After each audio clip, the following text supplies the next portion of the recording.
Bueno, comenzamos.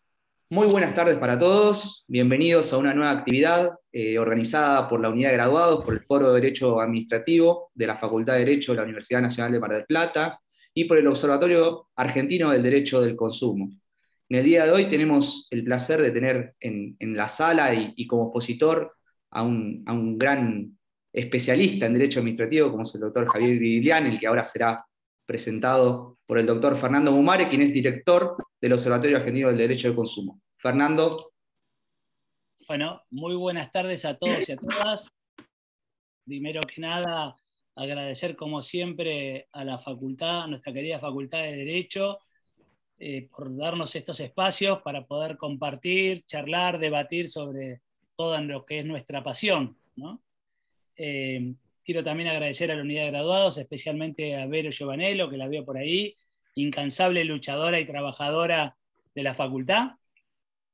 Y también a Leo, fundamentalmente en su persona, a todo el equipo del observatorio, que desde ya están todos invitados, los que les interese el tema de consumo. Estamos en todas las redes sociales, hay entrevistas interesantísimas para aquellos que les guste el tema. Así que, bueno, mi agradecimiento a todos ellos. Hoy me toca presentar primero que nada a una gran persona y un amigo que me une una entrañable amistad, así que sepan entender que mi opinión sobre él está teñida por mi gran afecto. Pero como me gusta ser objetivo y correrme desde ese lugar, me parece que no sé si todos dimensionamos el orgullo de tenerlo a Javier acá, así que quiero leer objetivamente algunas de las pequeñas cosas que él me dejó contar de su vida.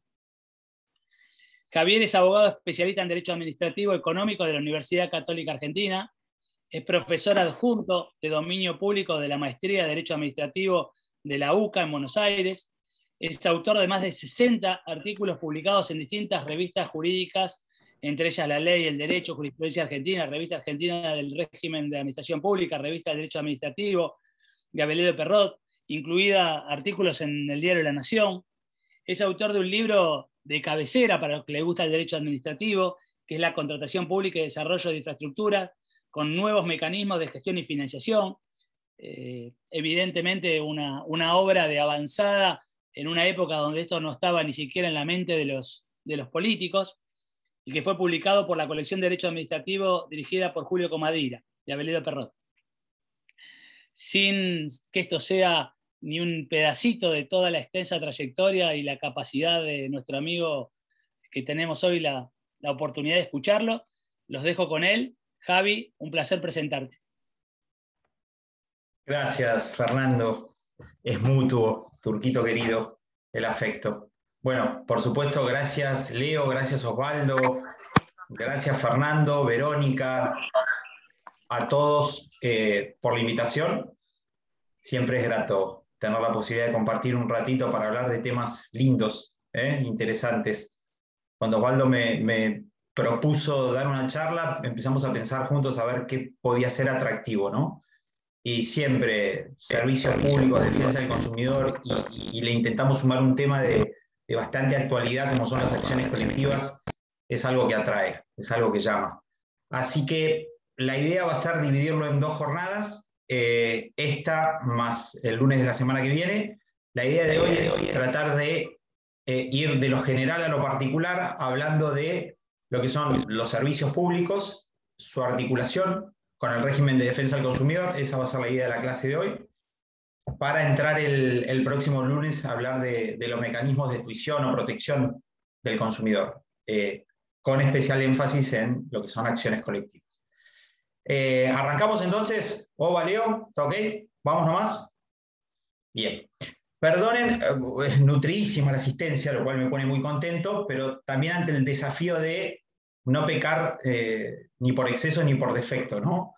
Entonces, perdonen por ahí si la primera parte de introducción a la noción de servicio público va a ser algo farragosa para los especialistas, ahí lo veo a Fernando, Risi, pero bueno, me atrevo a hacerlo para que por el final de la clase terminen de comprender determinados conceptos que muchas veces por básicos los perdemos de vista, ¿no? Ya van a ver que incluso la misma Corte Suprema de Justicia de la Nación ha ido y venido en este tema perdiendo de foco lo esencial, ¿no? Y eso es un típico vicio de los abogados. Muchas veces, por ir al hilo fino, perdemos de básico los conceptos primordiales y eso nos desenfoca, definitivamente nos desenfoca. Vamos entonces con la introducción a lo que sería la noción de servicio público. Esto es clave que lo comprendan bien, porque a partir de ahí vamos a saber primero lo que es el servicio público, cuáles son las manifestaciones de autoridad que tiene el Estado en relación a lo que son las actividades que quedan comprendidas dentro de la noción de servicio público, y a partir de ahí cómo articula el régimen, ¿no?, de defensa del consumidor. Y si uno quiere empezar a hablar de tema, no puede dejar de mencionar la vieja y tradicional clasificación que hacía un autor español, que se llama Jordana de Pozas, que decía que hay 3 técnicas de intervención del Estado en la esfera de libertad de los particulares, ¿sí? 3 técnicas de intervención, que en orden creciente son el fomento, la policía o el poder de policía y los servicios públicos.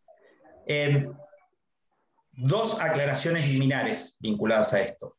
La primera de las cuales es que los 3 conceptos, como la mayoría de lo que da contenido al derecho público en general y al derecho administrativo en particular, tiene un neto sesgo historicista.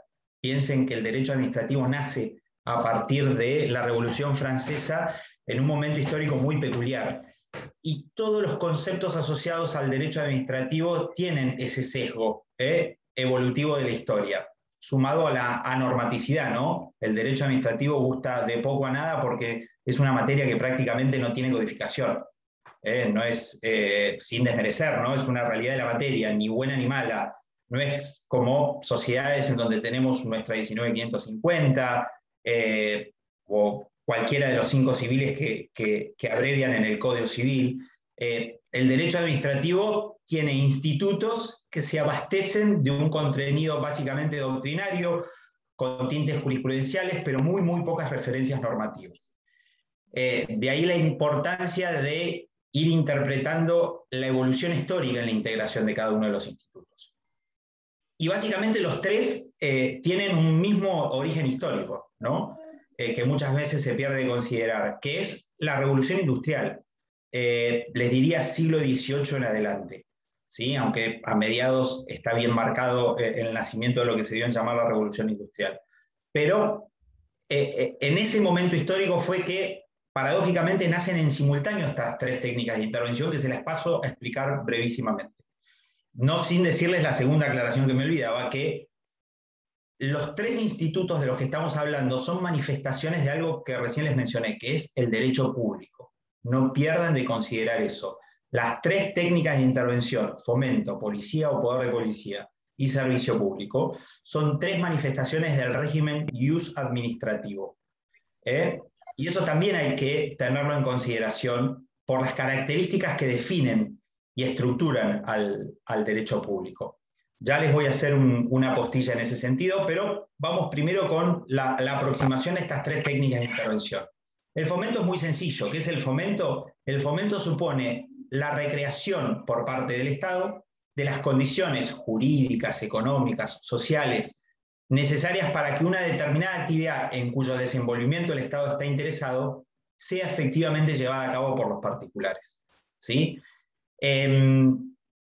Esto nace en coetáneo con, les decía, la revolución industrial, al igual que los otros 2 institutos, al igual que el poder de policía, que ¿qué es? Ni más ni menos que la reglamentación de derechos por causa o con fundamento en razones de interés público. Se parte de esa idea bien iusnaturalista, del racionalismo naturalista, del contractualismo en particular, Hobbes, Locke y Rousseau, de que no hay vida en sociedad posible sin orden, y el orden, en función del estado de naturaleza en el que el hombre vivía, no puede venir dado sino a partir de actos de naturaleza normativa dispuestas por la autoridad competente a los fines de hacer posible la vida en sociedad. Ese es el hito que causa el poder de policía, o sea, el cariz no absoluto de los derechos que son íncitos a la naturaleza humana, que son íncitos a la naturaleza humana, a consecuencia de lo cual hay que acotar el contenido, lo que técnicamente se llama delimitación, o bien fijar condiciones objetivas a su ejercicio, lo que se llama la limitación, que son las dos manifestaciones básicas del poder de policía. Acotamiento del contenido, por el carácter no absoluto de los derechos, y fijación de condiciones objetivas a su ejercicio. Que bien sabemos por el derecho constitucional, tiene dos manifestaciones, tesituras básicas, que son la visión continental europea, que acota a la policía a razones de salubridad, higiene, seguridad y moralidad pública, o la visión norteamericana, que la amplía a razones de interés económico general. ¿Sí? La posibilidad de reglamentación o regulación por parte del Estado no se haya acotada a razones de salubridad, higiene y moralidad, sino que se expande a todo cuanto haga al interés económico en la interacción de una sociedad. Y llegamos a la técnica de intervención de máxima, ¿sí? Que es el servicio público. ¿Cuál es la primera diferencia que encontramos con el poder de policía? Que ¿hay alguien ahí con el micrófono abierto? Ahí está. Que mientras que en el poder de policía estamos hablando de reglamentación de derechos que pertenecen iure propio a los particulares, o sea, integran su esfera de libertad. En materia de servicio público ya hablamos de actividades que están sustraídas a la esfera de libertad de los particulares por hallarse titularizadas por el Estado. ¿Sí? Ahora, eso es una introducción y una aproximación muy vaga. Y acá quiero detenerme para hacer una ampliación respecto de dos tópicos. De un lado, ese momento histórico en el que el derecho administrativo nace con estas tres técnicas de intervención a la esfera de libertad asociadas: fomento, poder de policía y servicio público.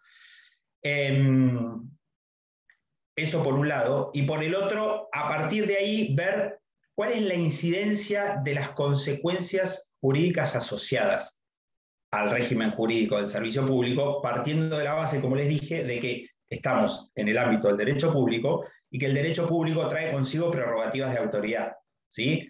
Que en función de la mayor intensidad o impronta con la que aparece comprometido el interés general en el servicio público, presentan una superior intensidad que en el resto de las técnicas.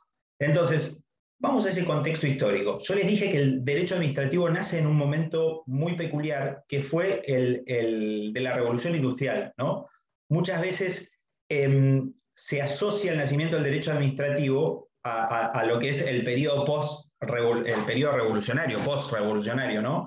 Es Revolución Inglesa de 1688, la norteamericana de 1776, la francesa de 1789, pero eso, si bien marca parcialmente el sesgo de lo que es el nacimiento del derecho administrativo, sobre todo en esa época se produce un cambio de paradigma en la concepción del Estado. ¿En qué era aquello que se esperaba del Estado? Y apréndanlo, yo lo he aprendido y se lo transmito, que los grandes hitos en la historia de la humanidad siempre, sistemáticamente, estuvieron asociados a motivos de índole económica. Siempre. ¿Sí? Como para muestra basta un botón, piensen que el primer hito en materia de regulación económica que da origen a su vez al sistema parlamentario, ¿sí? Y que es el antecedente más remoto que podemos citar del llamado principio de legalidad, lo encontramos en la Carta Magna Inglesa de 1215. ¿Sí? ¿Y qué había pasado ahí para que se llegue a firmar esa Carta Magna en 1215? A un rey, Juan, denominado el Sin Tierra, hermano de Ricardo Corazón de León, ¿qué se le había ocurrido? Aumentar los impuestos para financiar campañas bélicas. A consecuencia de lo cual, la clase incidida, que era la burguesía, ¿qué dijo? Usted no va a cobrar más impuestos sin la anuencia de un consejo de varones que vamos a constituir como condición para que valide y apruebe los aumentos de los tributos que usted nos quiere hablar a nosotros. De ahí hasta acá, siempre el sesgo economicista fue marcando épocas. Y la revolución industrial no es la excepción.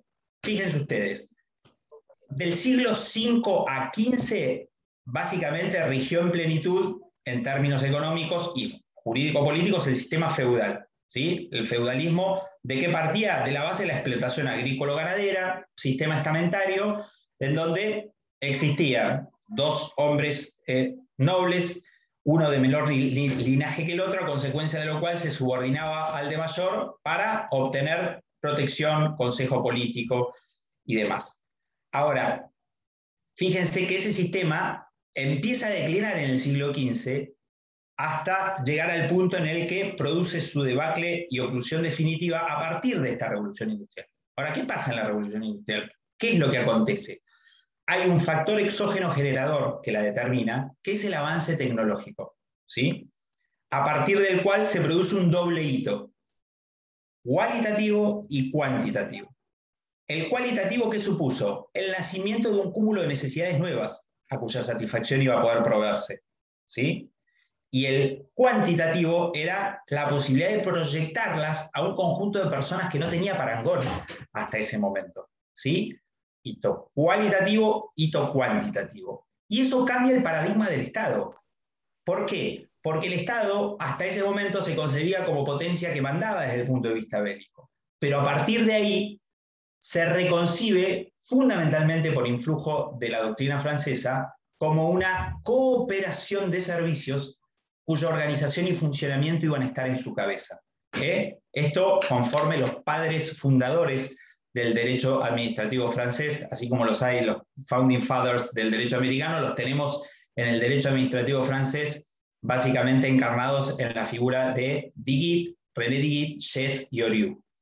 Básicamente a ellos se les debe el nacimiento del derecho administrativo, que nace asociado a la noción de servicio público, a este cambio de paradigma estatal que ya no iba a concebirse como potencia que mandaba desde el punto de vista bélico, sino antes bien como una cooperación de servicios cuya organización iban a estar en su cabeza. Lo que nosotros hoy entendemos por función administrativa es lo que en aquel momento dio origen al derecho administrativo y directamente se utilizaba bajo la noción del servicio público, ¿sí?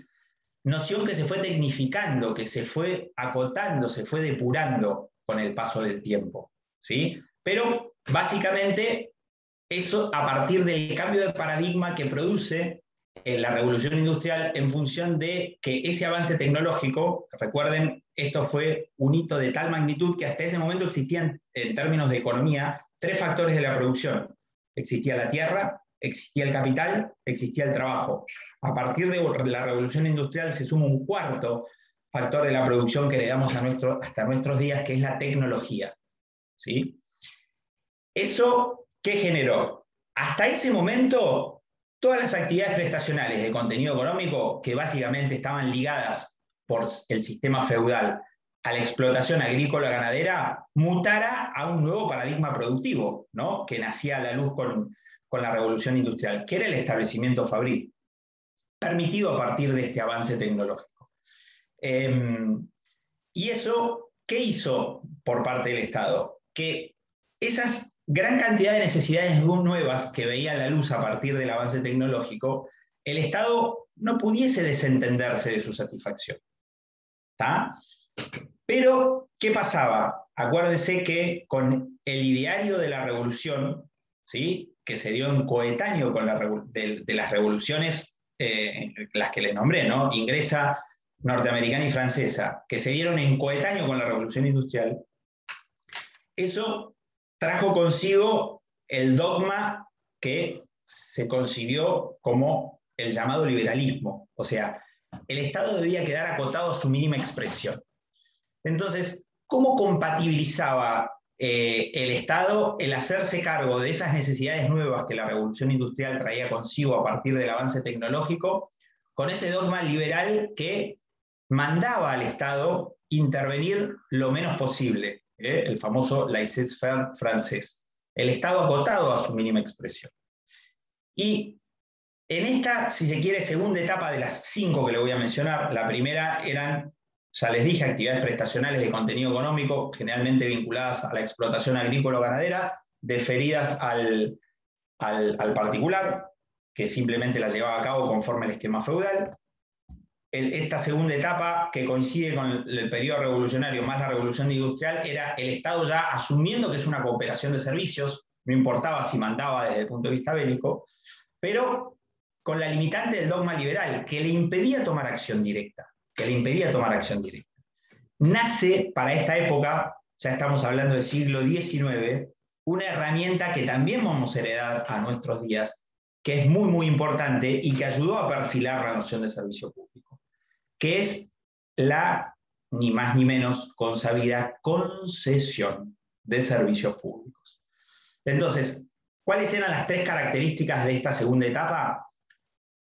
Primero, asumir al Estado como garante en la satisfacción de estas necesidades básicas que se podían cubrir a partir del avance tecnológico. Pero que como no las podía gestionar por sí, tenía que proyectarlas en su gestión hacia los terceros. Nace acá la concesión, que va a ser, en términos de Ariño, ese puente que le va a permitir al Estado dirigir, pero sin gestionar, ¿sí? Porque el desenvolvimiento de esas actividades iban a estar en cabeza de los particulares. Pero fíjense, de los particulares por encomienda estatal, de los particulares por encomienda estatal. Porque no se trataba solamente de reglamentar derechos que pertenecían a la esfera de libertad de los particulares, ¿sí? Que eso era poder de policía. Acá ya el Estado daba un paso más y asumía como básica una determinada necesidad asociada a una actividad prestacional que le daba cobertura, ¿sí? La tomaba como propia en función de concebir que esa necesidad refería a manifestaciones básicas inherentes al bien común, fin último que causa la existencia del Estado, a consecuencia de lo cual no se podía desentender de ella, pero tampoco les podía gestionar, porque el dogma liberal impedía que el Estado tome intervención directa. ¿Qué iba a hacer entonces? Iba a utilizar la herramienta que nace en esa época, que es la concesión, que es ni más ni menos que un contrato administrativo, ¿sí? Por cuyo salvoconducto el Estado gestiona cometidos públicos. Entonces, las características de la época básicamente es concesionario interpuesto, un poder de regulación intenso y grandes prerrogativas frente a terceros, que lo apartaban de la técnica del poder de policía. ¿Qué pasó? Tercera etapa de 5. Claro, este paradigma liberal empezó a hacer mella a principios del siglo XX, en donde se empezó a notar fundamentalmente a partir del crack bursátil del 29, que el Estado, si no tomaba intervención o injerencia directa en determinados asuntos de interés general vinculados a la economía, el mercado era incapaz de salvar ciertas situaciones, ¿sí? Fíjense que en este cambio de concepción del Estado, que pasa de Estado bélico a cooperación de servicios, hay 2 o 3 hitos que van denotando cómo la población empezó a requerir más demanda prestacional por parte del Estado, lo cual se asocia directamente a la noción de servicio público. Lo vimos en el siglo XIX con la seguridad social, ¿sí? Desarrollada en Alemania de la mano de von Bismarck. Lo vimos a principios del siglo XX en Estados Unidos con lo que se llamó el New Deal de Roosevelt, en donde nace no ya la seguridad social, sino la asistencia social.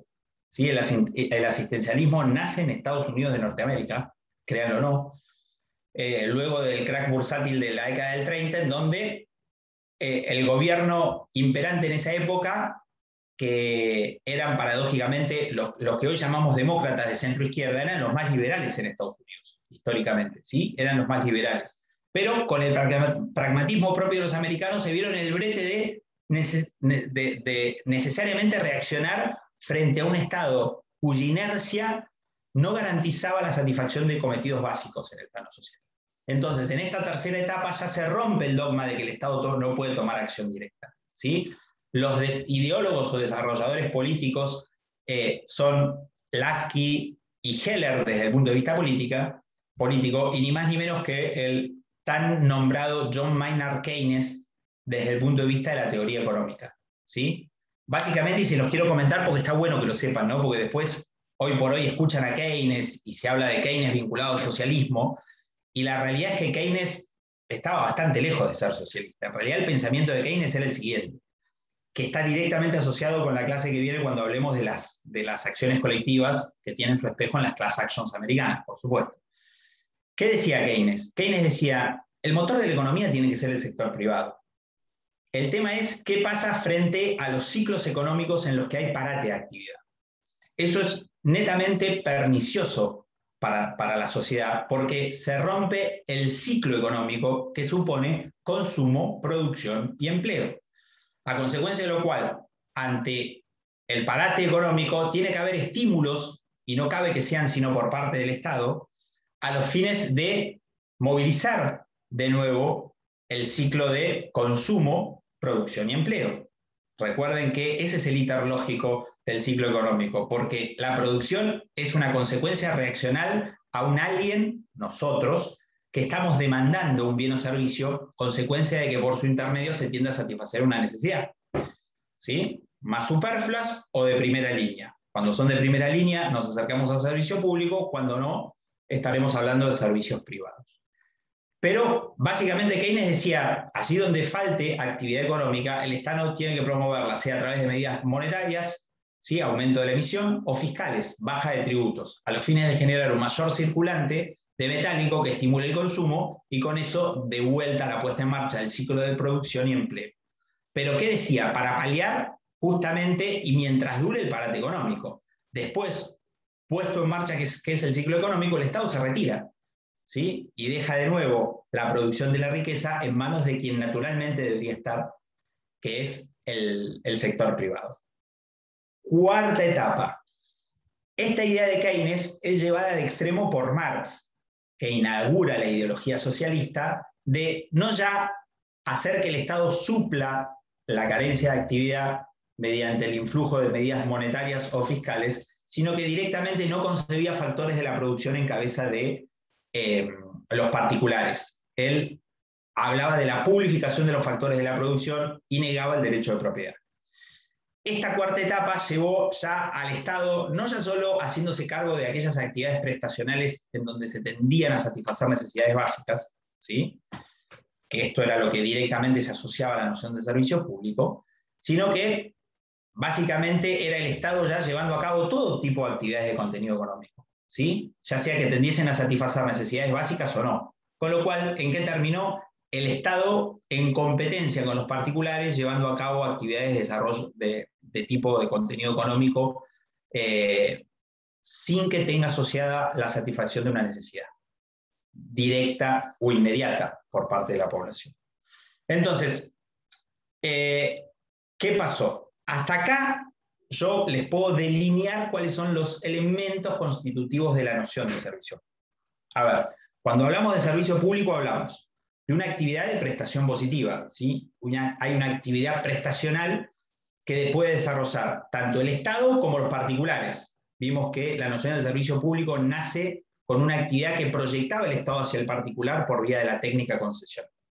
Entonces, hablamos de una actividad de prestación positiva que puede desarrollar el Estado, por sí o por terceros, pero que iba a ser de titularidad estatal, ¿sí? A diferencia de esas actividades que el Estado regulaba por poder de policía, que dijimos integraban la esfera de libertad de los particulares, ¿por qué? Porque no tendían a satisfacer ninguna necesidad básica de estas que habían nacido con la revolución industrial.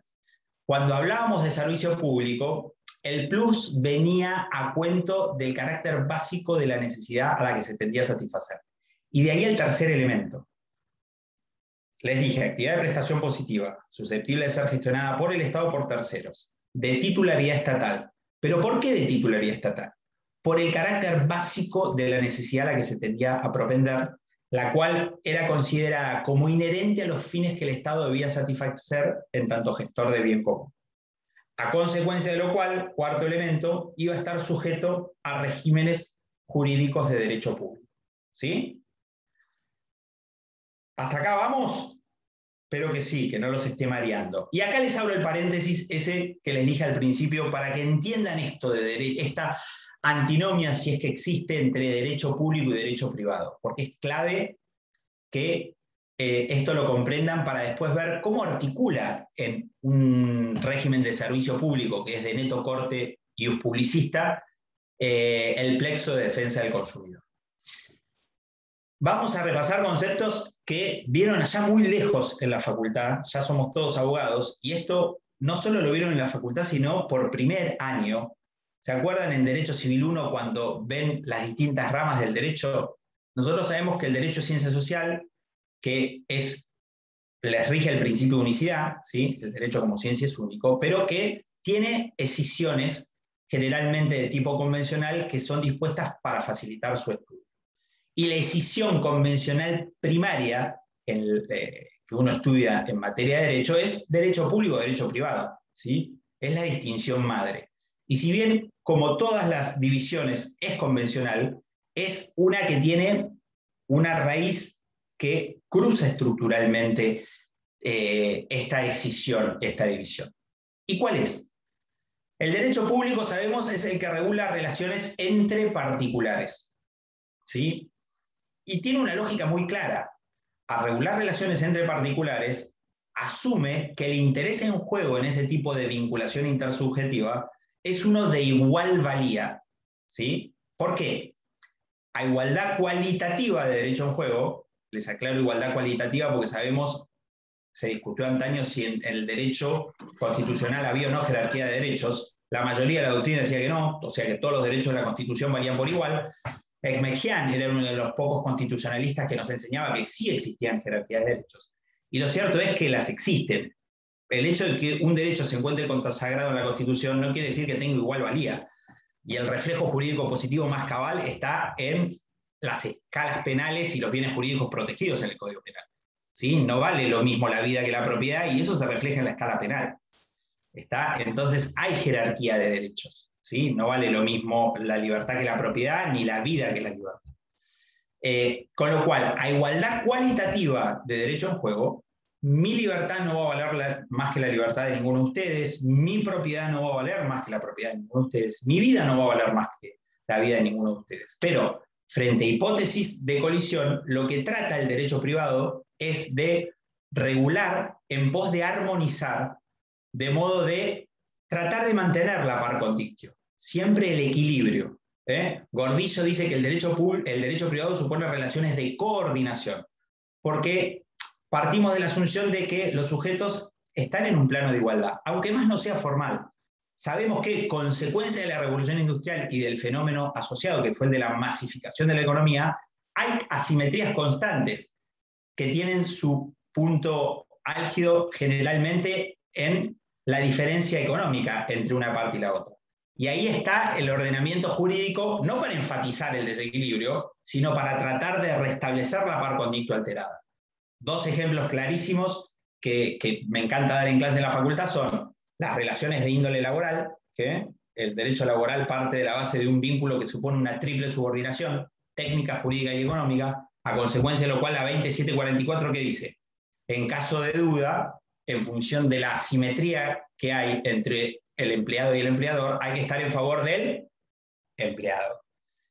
¿Y dónde pasa lo mismo? En las relaciones de consumo. ¿Qué dice la Ley de Defensa del Consumidor? En función de la asimetría de la que se parte de la superioridad posicional del productor para con relación al consumidor, en caso de duda, en favor de quién hay que estar. En favor de la parte más débil asumida de la relación, que es el consumidor. ¿Ven cómo el derecho privado trata de armonizar en pos de mantener equilibrio? De ahí que las relaciones en su ámbito se dice son de coordinación. Y que parte de la asunción de base de la igual valía del interés en juego en esa vinculación intersubjetiva. Ahora, ¿qué pasa con el derecho público? El derecho público parte de una lógica totalmente inversa. Se dice que regula relación Estado-particulares e intraestado, las relaciones intraorgánicas, en donde existe una relación de subordinación, visto desde la óptica del particular hacia el Estado, o de supraordinación, visto desde la óptica del Estado al particular. ¿Pero por qué? ¿De qué lógica se parte? De la superior valía del interés en juego. El Estado no tiende a satisfacer el interés de un particular. El Estado existe para garantizar la satisfacción del bien común, ¿sí? Desde el punto de vista de la teoría política hay infinidad de diferentes teorizaciones que se han dado en pos de justificar la existencia del Estado. Y Comadira dice, la síntesis hoy más clara es que el Estado existe para garantizar la satisfacción del bien común, ¿sí? Que no es una mera sumatoria de intereses individuales, sino que refiere a aquellas manifestaciones colectivas que nos trascienden en nuestra individualidad y que son cuestiones básicas sin las cuales no sería concebible la vida en sociedad. Ahí es donde entra a jugar la noción de servicio público, ¿sí? Porque es la expresión cabal de la satisfacción de las necesidades colectivas de la sociedad, ¿sí? De ahí que es la máxima técnica de intervención y supone involucrar actividades prestacionales que, por tender a satisfacer necesidades básicas, quedan sustraídas a la esfera de libertad de los particulares. Porque no se trata de llevar a cabo una simple actividad comercial, de fabricar una bebida cola o de hacer tornillos. Estamos hablando de satisfacer necesidades de primera línea. Y eso es lo que termina de delinear la noción, insisto, 4 elementos que integran la noción.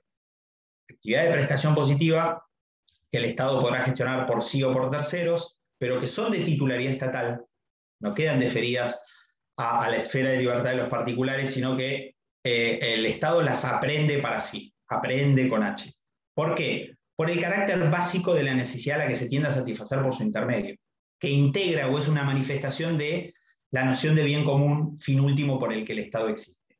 A consecuencia de lo cual va a estar sometido a regímenes jurídicos de derecho público. Sepan ustedes que cuando hablamos de derecho público, no hablamos del derecho de la prerrogativa, ¿sí? De ahí que hay un aforismo latín que sintetiza la discusión que se dio entre la división derecho público y derecho privado, que es lo que se llama la suma división. Antaño se discutió, bueno, ¿y qué distingue al derecho público del derecho privado? 3 teorías: el sujeto, el interés y la prerrogativa. Muchos asocian el derecho público al derecho de la prerrogativa por esta suma división.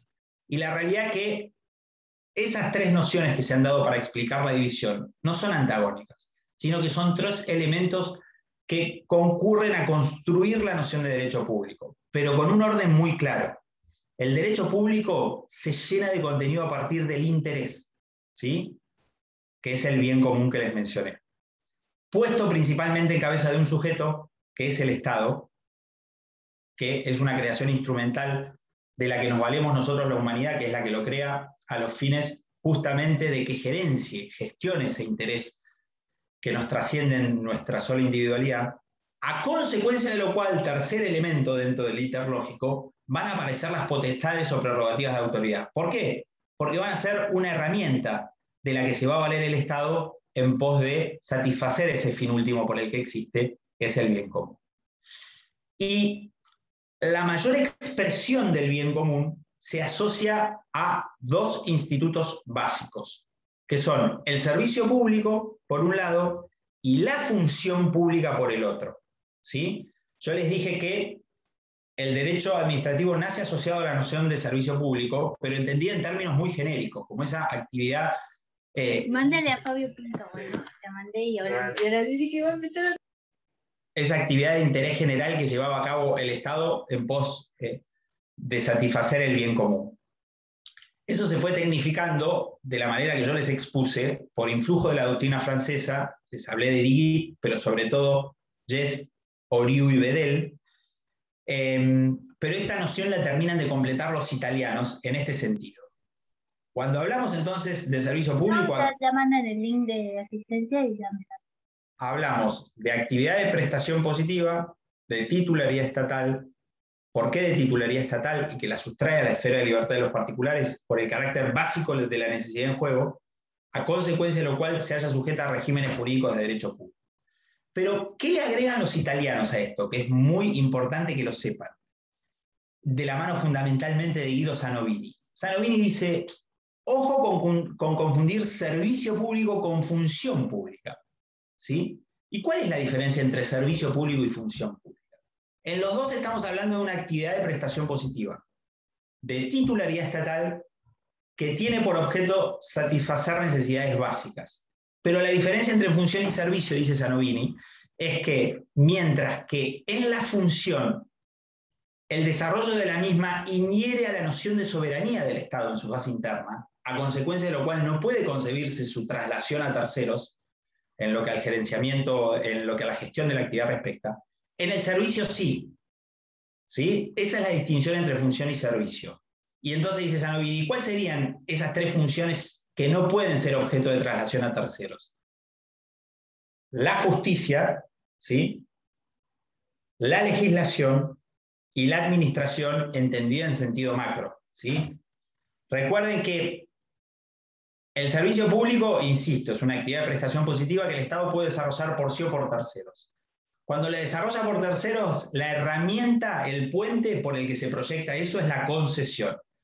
Pero el instituto, ¿sí?, de la gestión por terceros se denomina privatización.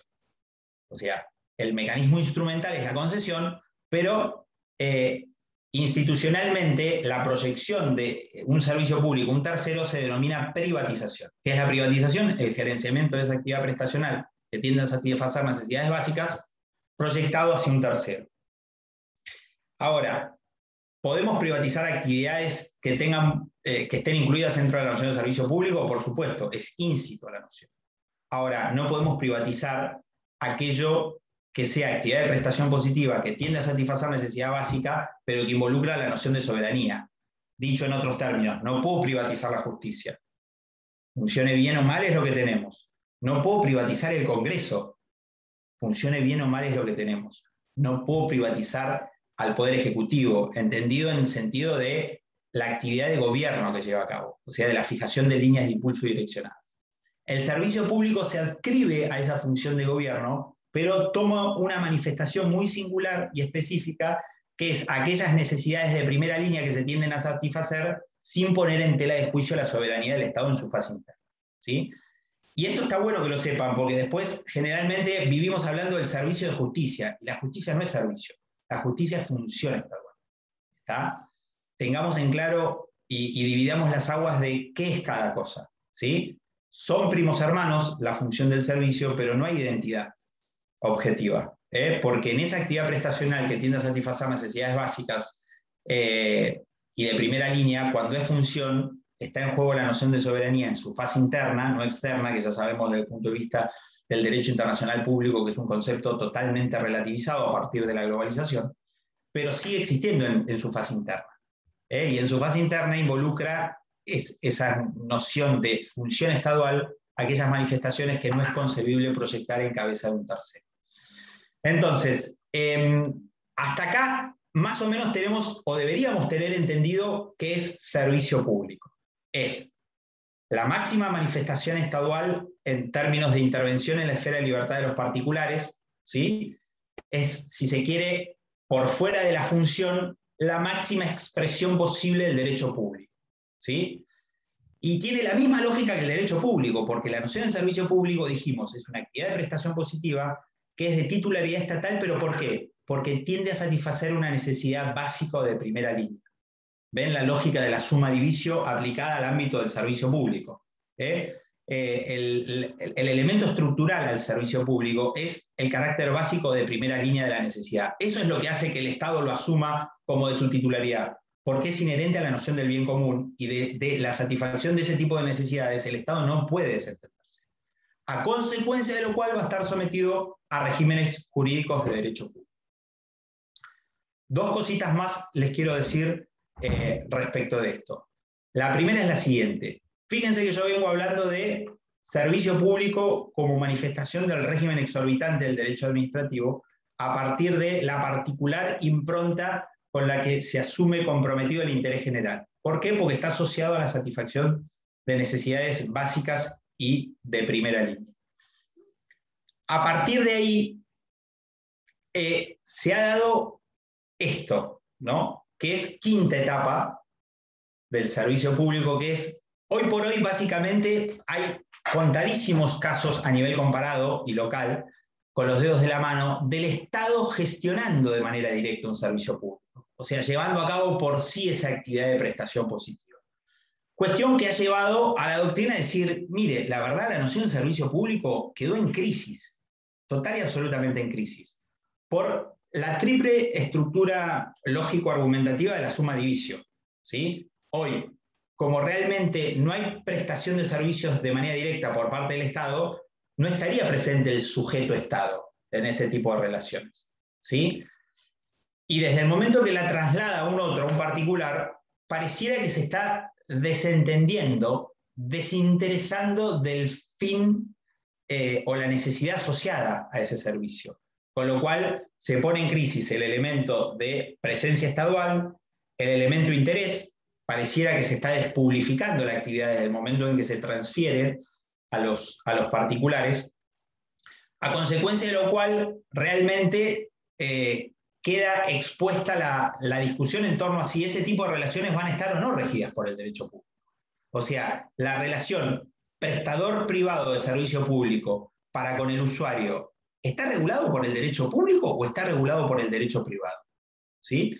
Esto se adscribió en un contexto macro, más genérico, de crítica al derecho administrativo en sí. En la década del 80 se dio en Europa, fundamentalmente en España, lo que se dio a llamar el proceso de huida del derecho administrativo. ¿Por qué? Porque el derecho administrativo es la expresión por antonomasia del derecho público, que tenía un sesgo, o se le daba un sesgo, o se veía con un sesgo autoritario, a partir de concebirlo como el derecho de la prerrogativa. ¿Sí? Si hablamos de derecho público, hablamos de los atributos de autoridad propios del Estado.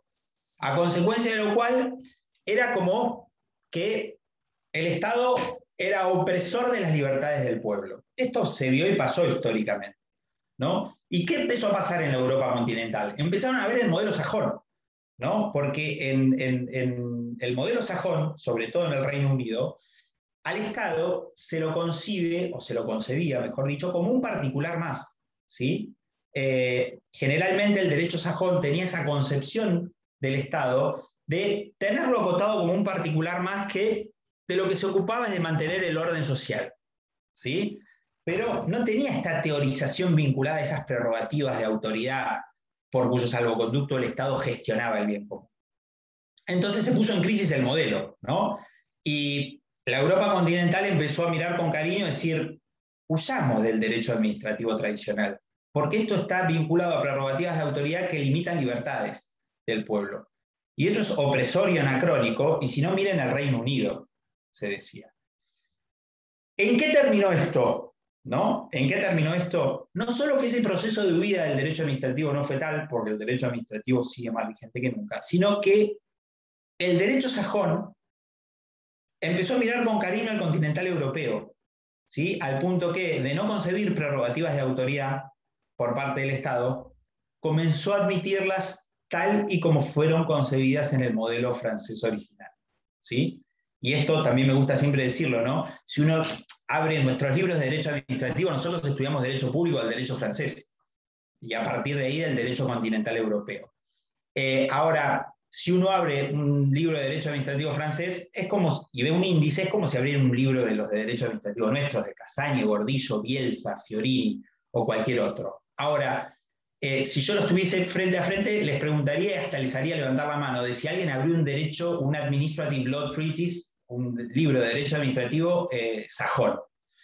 La mayoría me va a decir, no abrí un libro de derecho administrativo sajón. ¿Y saben lo que tiene adentro, o lo que tenía adentro? Únicamente nuestra bolilla del control judicial de la administración pública. ¿Por qué? Porque el derecho continental europeo veía el derecho público como herramienta de gestión de las necesidades públicas en función de que estaban en cabeza del Estado y por ende debía hacerse cargo como cooperación de servicios, mientras que el derecho sajón lo único que le interesaba es controlar a la autoridad, pero no concebirla como una herramienta de gestión de necesidades colectivas.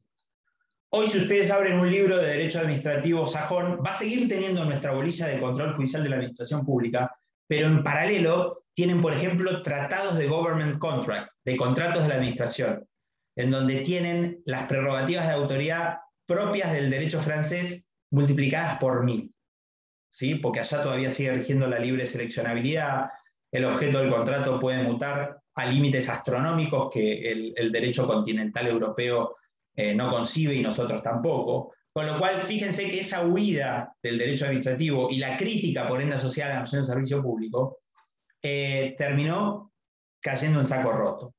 Y la prueba más cabal de esto es la siguiente, que también es algo que quiero que tengan en claro para que no se confundan.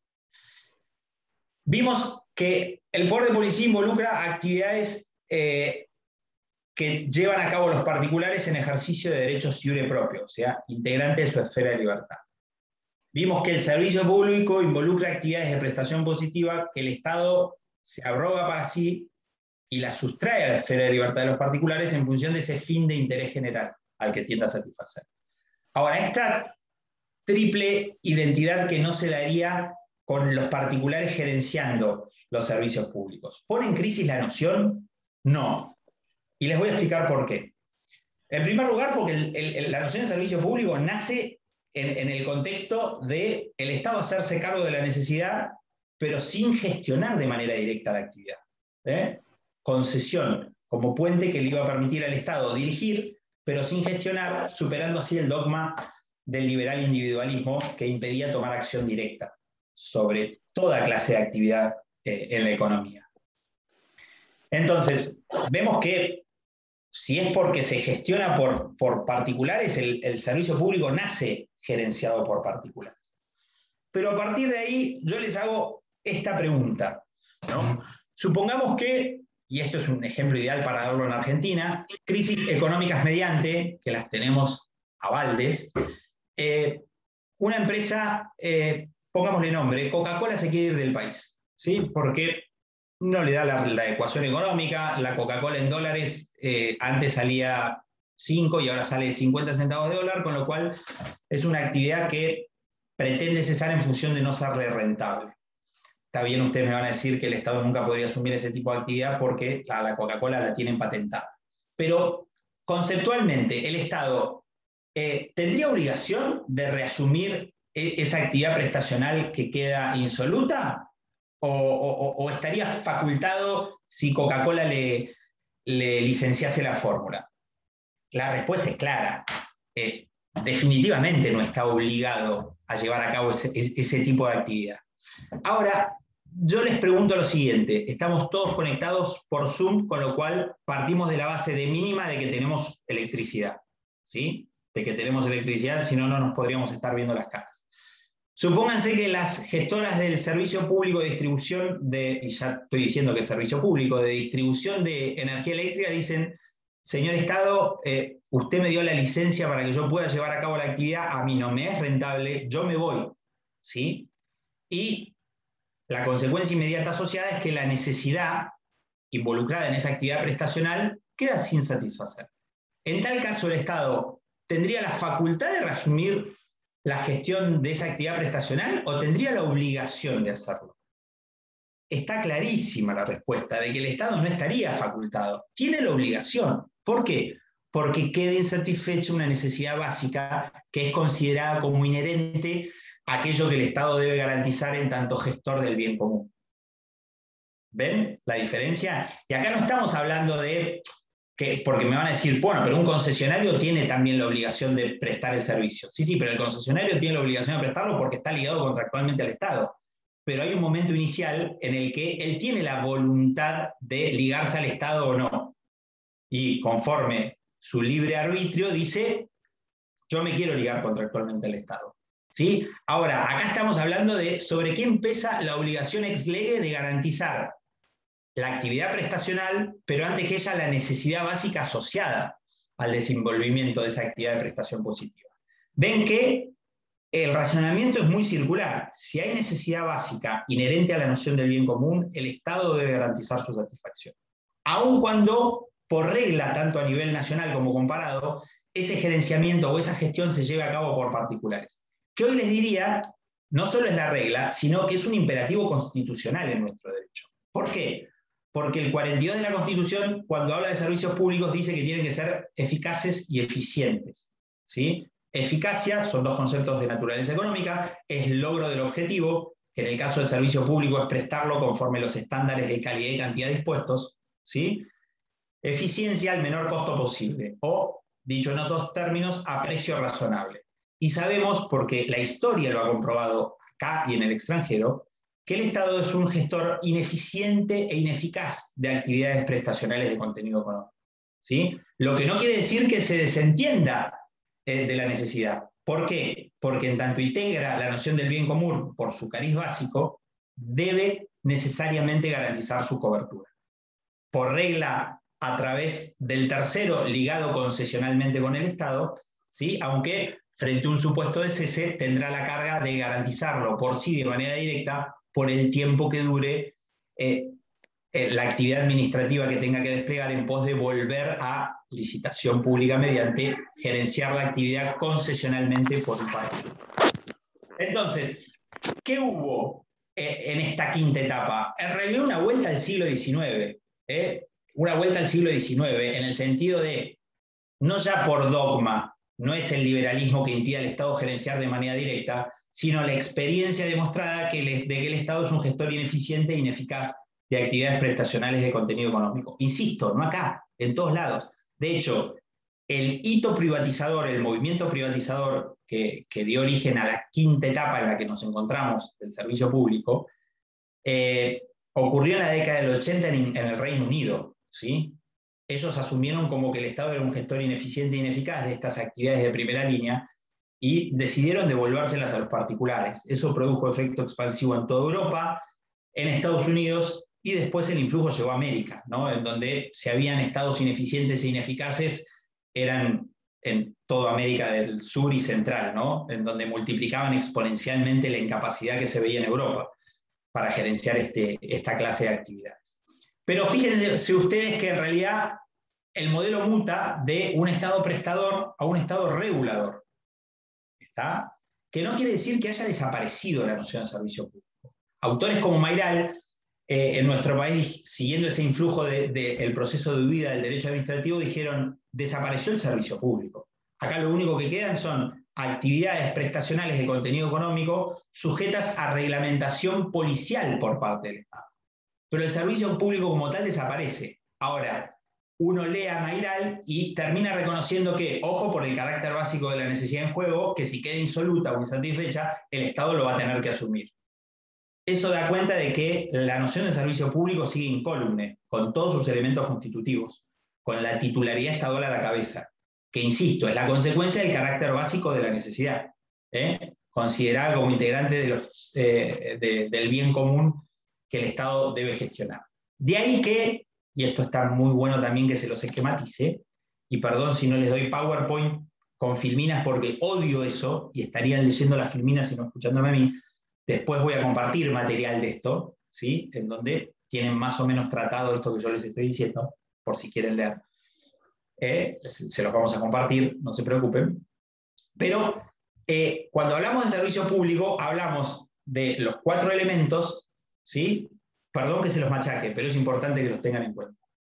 Actividad de prestación positiva, que por regla el Estado va a desenvolver por terceros y excepcionalmente por sí, en el supuesto de cese de la actividad del particular a los fines de no dejar insatisfecha la necesidad. Esa actividad va a ser de titularidad estatal por el carácter básico de la necesidad en juego, a consecuencia de lo cual va a estar sometido a regímenes jurídicos de derecho público. ¿Y cuáles son estas prerrogativas de autoridad que el Estado tiene en el marco de una relación de servicio público que no se van a dar en el ámbito del poder de policía? ¿Sí? Básicamente el Estado tiene 4 facultades de intervención cuando hablamos de regulación de una actividad que es servicio público. ¿Sí? 4, que puede ejercer en simultáneo, lo que no se da en el ámbito de una relación de poder de policía. ¿Qué son? Se las enumero y se las explico brevemente. Ya estoy llegando al final, Oba, no me falta mucho. Restricción al ingreso. ¿Sí? Se las enumero primero. Restricción al ingreso. Control de precios, fijación de estándares de calidad y cantidad y obligación de desarrollar la actividad a todos quienes lo requieran bajo condiciones de razonabilidad. Vamos por la primera, restricción al ingreso. ¿Qué es esto? Esto no necesariamente quiere decir que la competencia quede eliminada. Donde la actividad lo permita, podrá haber uno o más prestadores de servicio. Lo que pasa es que como está sustraída a la esfera de libertad de los particulares, el particular no puede desarrollarla por sí libre propio, sino que necesariamente requiere título habilitante por parte del Estado. Concesión. ¿Sí? Primer facultad interventora. Necesariamente tiene que haber una licencia estatal habilitante. Control de precios. Las famosas tarifas de los servicios públicos no son el precio de la Coca-Cola, que Coca-Cola lo fijará libremente. ¿Sí? La Corte tiene reconocido en 2 fallos, que son Gómez y Venta Frida, que es una facultad inherente del Estado en el marco de una relación de servicio público, la de autorizar las tarifas que el prestador del servicio perciba de los usuarios. ¿Sí? Cosa que no se da en el ámbito de una relación policíaca, insisto. El Estado no le puede decir a McCain a cuánto vende las papas fritas, ¿sí? Ni a Coca-Cola a cuánto vende la botella de 1,5 litros. No obstante que en la ley de abastecimiento reformada está la posibilidad de control de precios. Fíjense que nunca se ejerció hasta ahora. ¿Por qué? Porque tradicionalmente la Corte dijo que no hay control de precios en el marco de una relación policíaca si no existe una emergencia pública asociada, en cuyo caso será una facultad de excepción que dure lo que dura la situación extraordinaria que la ha generado. Fallo Vicente Pla. Pero no es una facultad ordinaria la de controlar precios en el ámbito de una relación de poder de policía. ¿Por qué? Porque estamos hablando de ejercicio de comercio e industria lícita que pertenece a la esfera de libertad de los particulares. Y los particulares cobran la Coca-Cola o la Manaos, para no ser tan elitista, lo que el fabricante quiera. Entonces, eso no pasa en la relación de servicio público, que los estándares, la tarifa a percibir queda resultas de autorización estatal. Segundo elemento tipificante de lo que son las prerrogativas de autoridad en el marco de la regulación estatal del servicio público. Tercero, fijación de estándares de calidad y cantidad.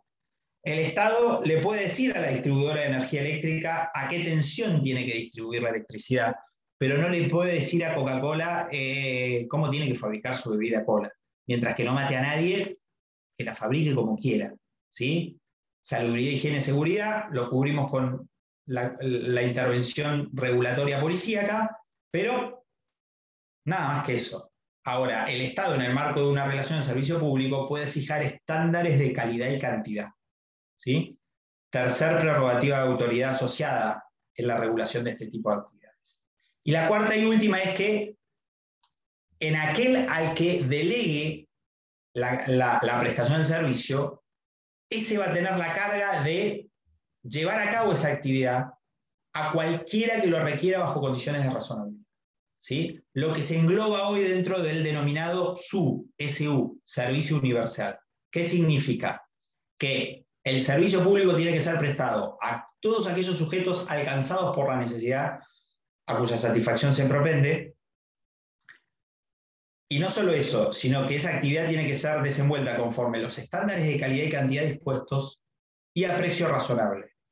Precio razonable que nunca puede suponer que el gestor indirecto de la actividad la lleve a pérdida, ¿sí? Porque si bien el concesionario de servicio público está actuando en colaboración con el Estado para satisfacer una porción de bien común, jamás se podría esperar que lo haga a pérdida.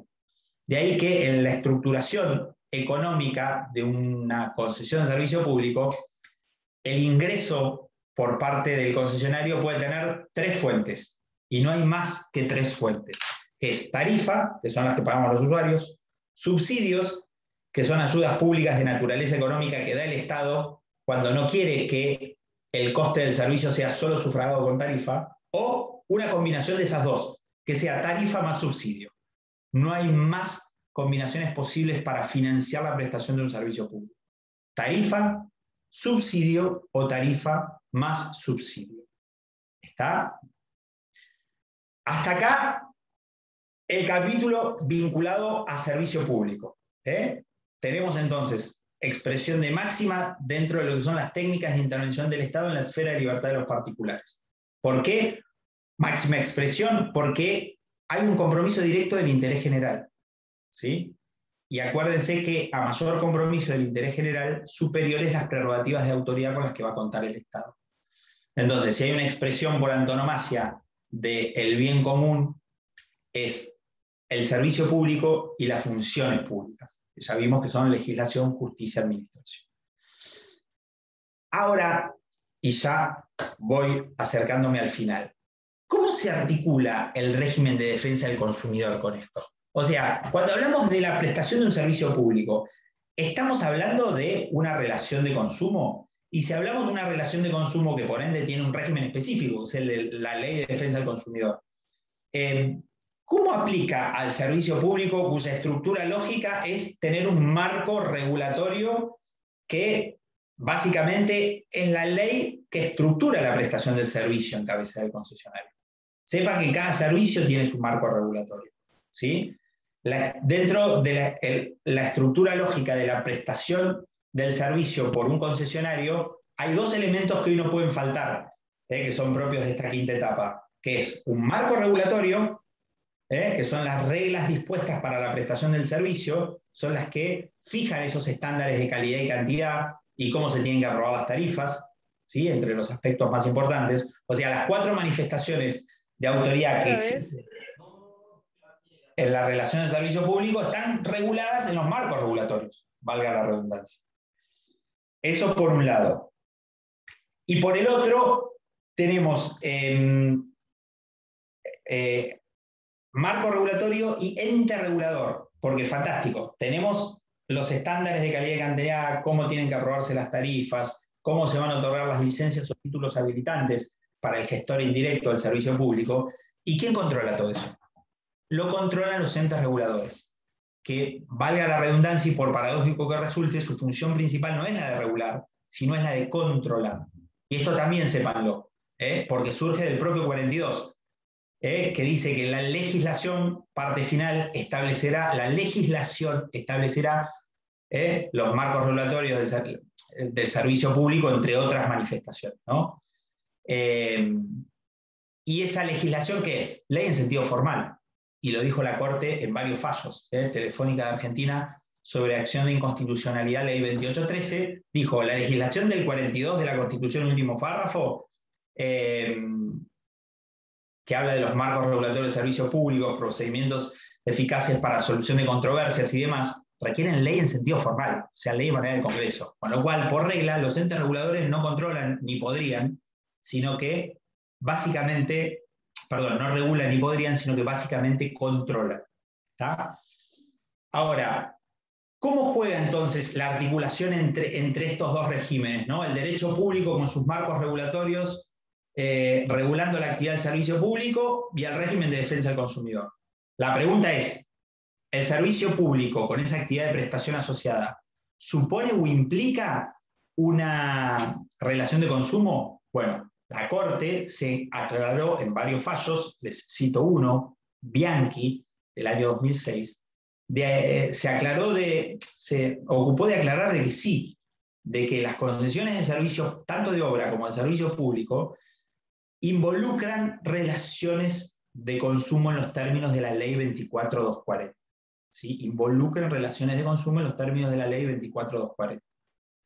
Y entonces, si estamos en el marco de una relación de servicio público, que a su vez queda comprendida dentro del derecho del consumidor en los términos del artículo 1 y concordantes de la 24240, ¿cómo se articulan los regímenes? Bueno, y ahí tenemos lo que decía el 25 de la Ley de Defensa del Consumidor, antes de la reforma de la 24240 y después, ¿sí? Con la jurisprudencia de la Corte Asociada, que ahora se las voy a citar. Antes, que decía que los servicios públicos se van a regir por sus marcos regulatorios, ¿sí? Y supletoriamente por la Ley de Defensa del Consumidor. Con lo cual, lo primero a lo que había que estar en materia de servicio público era el marco regulatorio. ¿Sí? Antes de entrar a decir, a ver qué es lo que dice ahora después de la reforma de la 26361, ¿qué había dicho la Corte respecto de esto? Primero, que servicio supone relación de consumo. Bianchi, fallo año 2006. Pero había dicho alguna otra cosita más. En el 2007, en un fallo que fue Edelar, fíjense lo que había pasado, ¿no? Edelar con provincia de Río Negro. La provincia había, en ocasión de regular el servicio de distribución de energía eléctrica, dispuesto por ley local determinadas cuestiones vinculadas a cargos en cuanto a tarifa, ¿sí? Que se contraponían a lo que estaba regulado en el capítulo de servicios públicos de la Ley de Defensa del Consumidor. ¿Y qué dijo la Corte? Dijo, mire, en función de que el servicio público por regla está regido por su marco regulatorio, hay que estar a la normativa local, ¿sí? Y la normativa local, en función de que el servicio público es un instituto de neto corte y uso administrativo y por ende local, hace que quede deferido a cada autoridad cómo fija sus reglas, aun cuando contradigan la Ley de Defensa del Consumidor. Eso fue año 2007.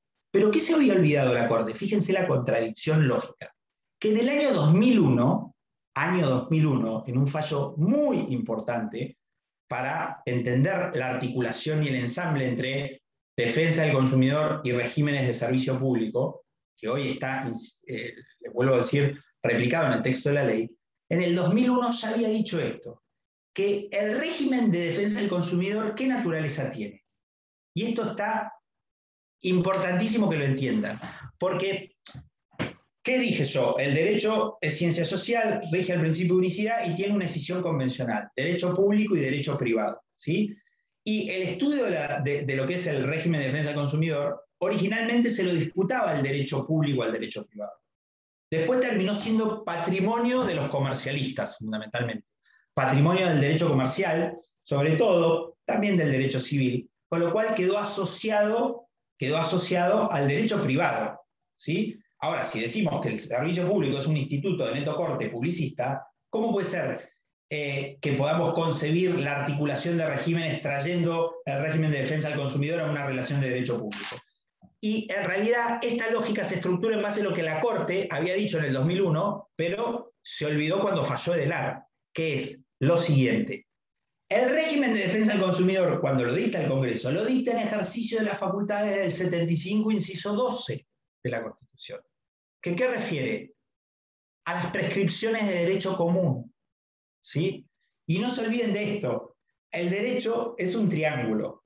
En un vértice tenemos al derecho privado, en otro vértice tenemos al derecho público, pero esa escisión convencional no rompe la unicidad del derecho como ciencia. Y por sobre eso tenemos prescripciones que son comunes y que por comunes van a aplicar al ámbito tanto del derecho público como del derecho privado, ¿sí? ¿Y qué dijo la Corte en el 2001 en Flores Automotores? Que el régimen de defensa del consumidor es derecho común. Y si es derecho común, va a aplicar por ende al ámbito del derecho público y del derecho privado, ¿sí? La Ley de Defensa del Consumidor regula derecho común, con lo cual no es derecho privado ni agota sus efectos en el ámbito de las relaciones de esa especie. Tampoco es exclusivamente derecho público, sino que trasciende las dos, ¿sí? Para ser aplicable a ambas. Sepan que hay institutos del derecho que por comunes aplican al derecho público y al derecho privado. Otro ejemplo, cuando el Código Civil habla de la interpretación de normas, ¿sí? Antes lo teníamos en el viejo 16 del Código de Vélez, hoy en el 2, ¿no? Que habla de que las leyes deberán interpretarse, la primera pauta hermenéutica es la literal, y después habla de costumbre y demás. Esa prescripción, por más de que esté en un código de fondo que regula esencialmente derecho privado, ¿se agota en la aplicación del derecho privado? ¿O es un principio que por común aplica como pauta hermenéutica interpretativa las normas de derecho público? Obvio que aplica las pautas de hermenéutica interpretativa del derecho público también. Ven que hay normas que son comunes, que trascienden la escisión convencional entre derecho público y derecho privado. El consumo es uno. Entonces, nunca pudo haber dicho la Corte en Edelar lo que dijo cuando 5 años antes trataba el derecho al consumo como uno común. Por ende, si es común y está por sobre derecho público y derecho privado, nunca el derecho público en su regulación específica puede prescindir de un principio de derecho común. ¿Qué es lo que dice hoy la de 24240 conforme el artículo 25 reformado? Que a los servicios públicos les va a ser aplicable, ¿sí? De manera simultánea tanto el marco regulatorio como las normas de defensa del consumidor. Y en caso de colisión, ¿a cuál hay que estar? A la que sea más favorable. ¿Está?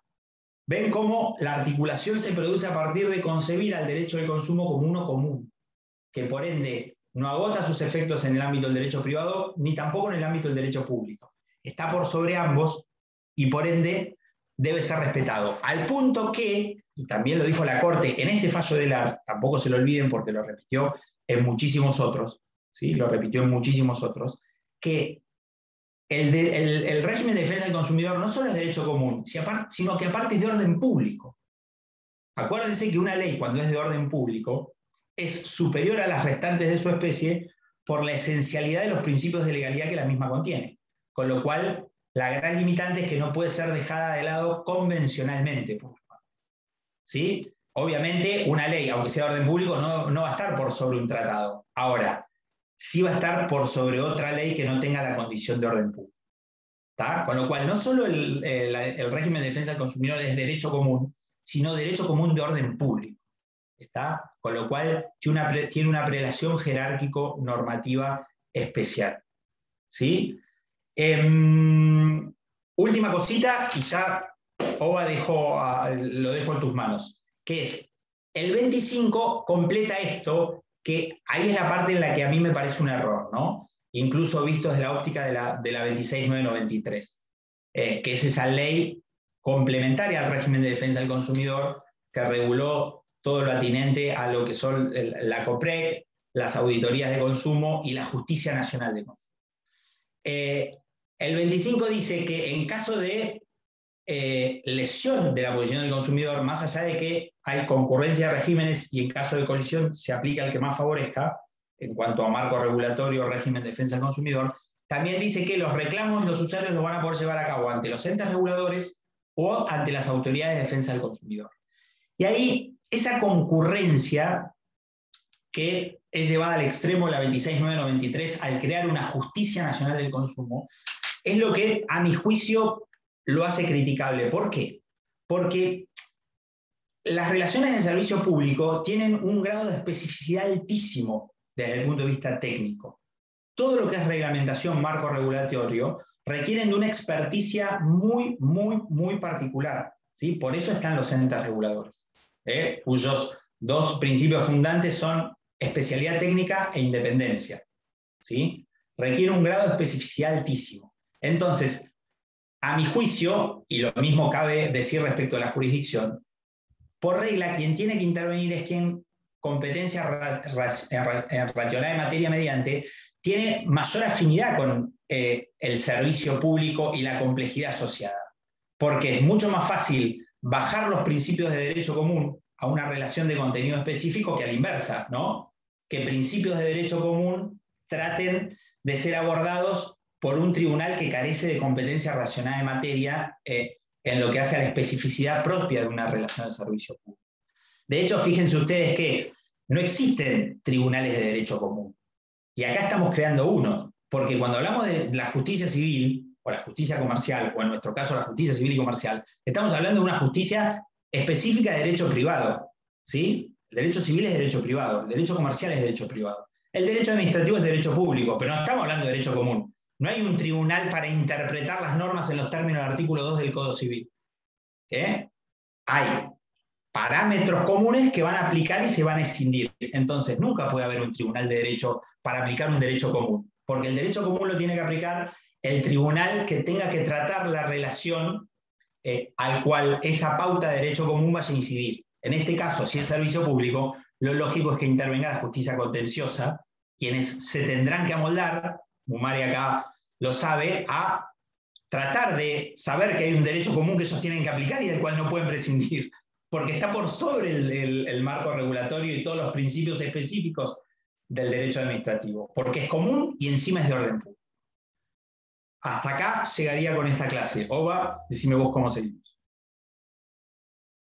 Bueno, Javier, excelente. Muchísimas gracias por tu exposición. Calculo que Fernando, Leo, Vero estarán de acuerdo con que fue brillante.